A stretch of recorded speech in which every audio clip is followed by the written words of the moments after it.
ಕೊನೆಯದಾಗಿ ಈ ಒಂದು ಮೀನರಾಶಿಯವರಿಗೆ ಈ ಒಂದು 2025ರ ಫಲಗಳು ಯಾವ ರೀತಿ ಇರ್ತವೆ ಅಂತ ಹೇಳಿ. ಈ ಎಂಟೈರ್ ಎಪಿಸೋಡಲ್ಲಿ ನಾನು ಎಲ್ಲರಿಗೂ ಕಾನ್ಸಂಟ್ರೇಟ್ ಮಾಡ್ತಾ ಇರೋದು, ಎಲ್ಲರಿಗೂ ಒಂದು ಕೇರ್ಫುಲ್ ಆಗಿರುವಂಥದ್ದು ಹೇಳಬೇಕು ಅಂತಂದರೆ ಈ ಮೀನರಾಶಿಯವ್ರಿಗೆ. ಮೀನರಾಶಿಯವ್ರು ಏನು ಬೇಕು, ಯಾವಾಗ ಶನಿ ಪರಮೋಚ್ಚನ ಇದ್ದಾಗ 11 ಕೊಡಬಾರ್ದು ಕೊಟ್ಟ, ಅದರೊಟ್ಟಿಗೂ ಐಶ್ವರ್ಯ ಕೊಟ್ಟ, ಕೀರ್ತಿ ಕೊಟ್ಟ, ಅದರೊಟ್ಟಿಗೆ ದುರಹಂಕಾರನೂ ಕೊಟ್ಟ.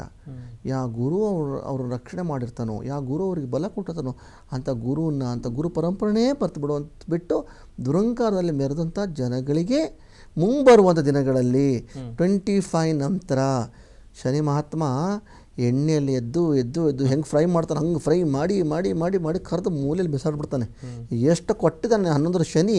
ಯಾಕಂದರೆ ಏನಾಗ್ತದೆ ಅಂದರೆ ಅಲ್ಲಿ ಶನಿ ಅದೇ ಮೀನರಾಶಿಯಲ್ಲೇ ಶನಿ ಮತ್ತು ಸ್ವಲ್ಪ ದಿನಗಳ ಕಾಲ ರಾಹು ಅಲ್ಲಿ ಯುತಿ ಹೊಂದ್ತಾರೆ. ಇಡೀ ಈ ಒಂದು ಅಗೋಚರ ಅಂದರೆ ಒಂದು ಬ್ರಹ್ಮಾಂಡದಲ್ಲಿ ನಡೆಯುವಂತಹ ವಿಸ್ಮಯ, ಬ್ರಹ್ಮಾಂಡ ನಡೆಯುವಂಥ ಒಂದು ಯುತಿ, ವರ್ಷ ನಡೆದಿರೋ ಯುತಿ ಇದೇ ರಾಶಿಯಲ್ಲಿ ನಡೆಯುತ್ತೆ. ಇದು 2025 ಸ್ಪೆಷಲ್ ಇದೇ ರಾಶಿಯಲ್ಲಿ ನಡೆಯುತ್ತೆ. ಈ ರಾಶಿಯವರು ತುಂಬಾ ಕೇರ್ಫುಲ್ ಇರಬೇಕು. ಈ ರಾಶಿಯವ್ರಿಗಾಗಲಿ ಹೆಲ್ತ್ ಇಶ್ಯೂಸು ತುಂಬ ಚಾಲೆಂಜಿಂಗ್ ಶುರು ಆಗಿಬಿಡುತ್ತೆ. ಬೇಡದಿರೋ ಸರ್ಜರಿಗಳು, ಬೇಡದಿರೋದು ಉಪದ್ರವಗಳು ಮೈ ಮೇಲೆ ಎದ್ದು ಬರ್ತಾನೆ ಇರುತ್ತೆ. ಹೆಲ್ತು ಪೂರ್ಣ ಸ್ಕ್ರ್ಯಾಪ್. ಹೆಲ್ತ್ ಜಾಗೃತ ಆಗಿರಬೇಕು. ವೆಲ್ತ್ ಅಂದರೆ ಈ ವರ್ಷ ಏನು ಹಿಂದೆಲ್ಲ ಗಳಿಸ್ಕೊಂಡು ಬಂದರು ಅವೆಲ್ಲ ಗಳಿಸ್ಕೊಂಡು ಬಂದಿದ್ದು ಇವೆಲ್ಲ ಸ್ವಹಾಕರಾಗಿ ಹೋಗ್ತಾ ಇರುತ್ತೆ. ಅವ್ರಿಗೆ ಒಂದು 5 ಪೈಸೆ ಉಳಿಯೋದು ಕಷ್ಟ. ಅದಲ್ಲದೆ ಮಾನಹಾನಿ, ಸ್ಥಾನಹಾನಿ ಎಲ್ಲವೂ ಕೂಡ ಬರಲಿನ ದಿನಗಳು ಇವ್ರು ಕಾಣ್ತಾರೆ. ಸಂಬಂಧಗಳೇನಾಗ್ತದೆ, ಇವರನ್ನು ಬರಲಿನ ದಿನಗಳು ಹೇಗಿರ್ತಾರೆ ಅಂದರೆ, ಇವರು ಜಾಗರೂಕತೆ ಇರದೇ ಇದ್ದಾಗ ಇವರು ಸ್ವಂತ ಅಪ್ಪ ಅಮ್ಮ ಅಕ್ಕ ತಂಗಿ ಗಂಡ ಹೆಂಡತಿ ಮಕ್ಕಳು ಎಲ್ಲ ದೂರ ಆಗಿಬಿಡ್ತಾರೆ. ಅಲೋನ್ ಆಗಿರುವಂಥ ಪರಿಸ್ಥಿತಿ ಇವ್ರಿಗೆ ಬರುತ್ತೆ ಈ ರಿಲೇಷನ್ಶಿಪ್ ಅಂತ ಬಂದಾಗ.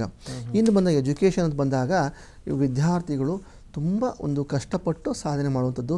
ವಿದ್ಯಾರ್ಥಿಗಳು ಹೊಸದೇನೂ ಮಾಡಬಾರ್ದು ಅಂತ ನಾನು ಸೂಚಿಸ್ತಾ ಇದ್ದೀನಿ.